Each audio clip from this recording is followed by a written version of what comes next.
So, ladies and gentlemen, we are at the cusp. It's the 18th of September, 2014. We're coming to you live. We're at the cusp of many things. Yesterday, I was enthralled for almost a whole day watching Mr. Kerry from Barack Obama's administration, who's took the place of Hillary Clinton. And he was actually, I was very impressed. He was very eloquent. I watched him all day as he went to Congress, right?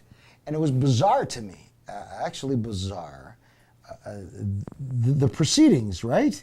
And you can tell who was on his side, who was not on his side, who had an agenda. But I mean, bottom line, he went there to get over 500 million in cash. To try to fight ISIS. But apparently, and you know, this is how naive I am, you know, some of the guys were some of the senators guys, I got a great story about that. I'm in Washington, D.C. about 2 years ago. And we went to with a bunch of people, and it's a true story. If I'm lying, I'm dying. Went to a steakhouse, a very high-end restaurant. And I walk in, and there's a guy with a tuxedo, and I figure he's the maitre d' or somebody, right? So I want to make sure I get a good table. Used to maitre d's make their living with some lettuce, right? That's never happened. So I said, my name is Frank D'Angelo. I'm from Toronto, Canada. I have a reservation. I'd like to get a good table, so I peel off a piece of lettuce. And how much, Frank? How much? $20. Yeah. Well, you're not going to get a good table for 20. Oh, Billy! Yeah. You're going to get a good table. The economy's bad there. No. You get a great table. $20 is good. It's very respectful. Yeah. And he turns to me after I went through the spiel, and I was embarrassed. I was mortified. He goes, "My name is Senator." Oh my goodness! It was a senator. It was a senator. And I goes, "I have a reservation at 7 o'clock too." And he gave me like the $20. Anyways, he was a great man because he sat at the table across from me, and then I sent him a bottle of wine, and he accepted. It was very gracious. That's my story about Washington. But I was very mesmerized by the partisan and unpartisan reaction and how the political game. Everybody knew that this was being watched. It is definitely a very infamous part of 2014, where the Middle East is consistently changing its course of violence. I mean, experts say it's no big deal. It's always been very violent. You know, they can give you a lot of precedents, a lot of examples of what has gone on in the last 3 decades. Mm-hmm. But I believe it's very volatile. And I mean, you need to be some sort of strong individual to watch some of these beheadings. I could not. I saw the video, and it's mind-boggling. It's horrific. It's beyond anything that I've ever seen in my life. Have you seen it? Yeah, I've seen the videos. And I've have you seen the video from A to Z, the actual cutting of the throat? Yeah. And as a journalist, what's your, forget about. I just think it's sad. I think it's sad that to me, the only thing I can compare it to is you catch a fish, you cut off the fish's head. This is cutting off a human's head, like while he's alive. While he's alive, and I can't even fathom what they're thinking. How do they sever the spinal cord? I've not watched it. It's just the head's cut right off, and that's that, right? Okay, but is it at the Adam's apple, or is it cut? Well, they cut from what I've read, they cut the throat, and then it's they're going to bleed to death anyway. Yeah, for sure. But it's horrific, and to see not seen it, nor do I want to see Secretary of State John Kerry. I thought he was eloquent. Did you watch any of this, Tony? I did not. When did he speak? Yesterday he was in front of Congress, and he was asking for money. And he took a huge amount. And then behind him, I don't know if you guys can get any footage, behind him there's people putting signs up, like signs behind security, right? Mm-hmm. Don't fund Barack Obama's war, no bombs. It was unbelievable. And they allowed it to happen because, in a democratic country, you have freedom of speech. Mm-hmm. And But he got his money. He was going to get the money anyway.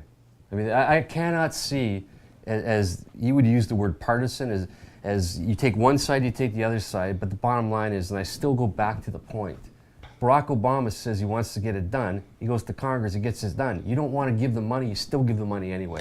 Well, Barack Obama could have went, and Phyllis Basile was correct, because there was about 4 references that if he wanted to.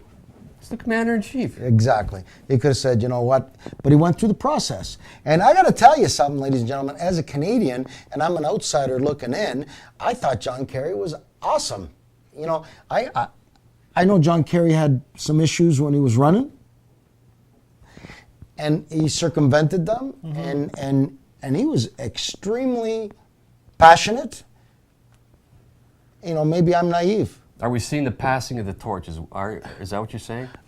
I might be naive, but I could tell you something. I think John Kerry was sincere. I think he was truly, I don't think he was talking as a politician yesterday. I think John Kerry was talking as an American. I think John Kerry was speaking yesterday, and I have absolutely no vested interest, ladies and gentlemen, in American policy or American politics. I'm talking about as a Canadian and as a viewer like anybody else who was watching this on television. I think John Kerry was speaking as a true citizen of the United States of America, and he had concern, and I thought he was very sincere. Did you watch any of it yesterday? I have to be honest with you, I was too enthralled with watching the whole Rob Ford thing, and we'll get to that later on. Yeah, but that absolutely. Was okay. And fair enough.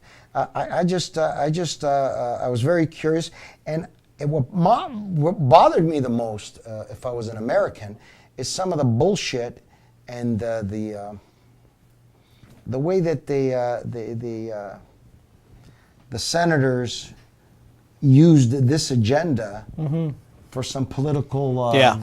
Well, you know what I'm saying? I'm saying that there's going to be pushback from the opposition. But what's the word I'm looking for? Positioning. There was some political positioning with self-aggrandizement is what they're doing, Frank. Yeah, you know, but Billy, it's bullshit that they would use some political positioning with something that has to be taken care of.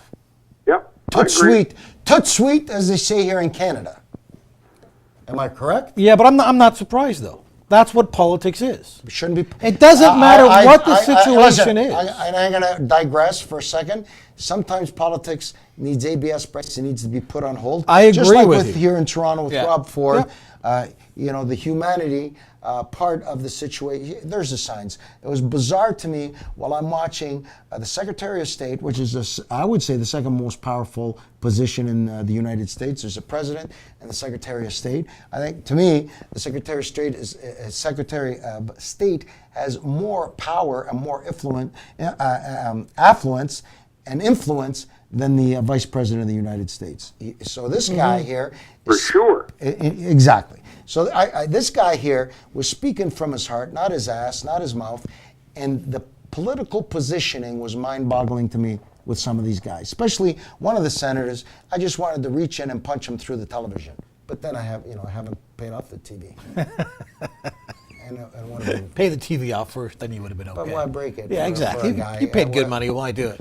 But that's what politics is, especially in North America. But there shouldn't be there. I know there are some issues that you shouldn't. But it should be bullshit. I think that at the end of the day, if you're a true blue politician, if you're a true blue person who represents your constituents or represents the people who have elected you, you should put all the bullshit positioning aside and do what's good for your country.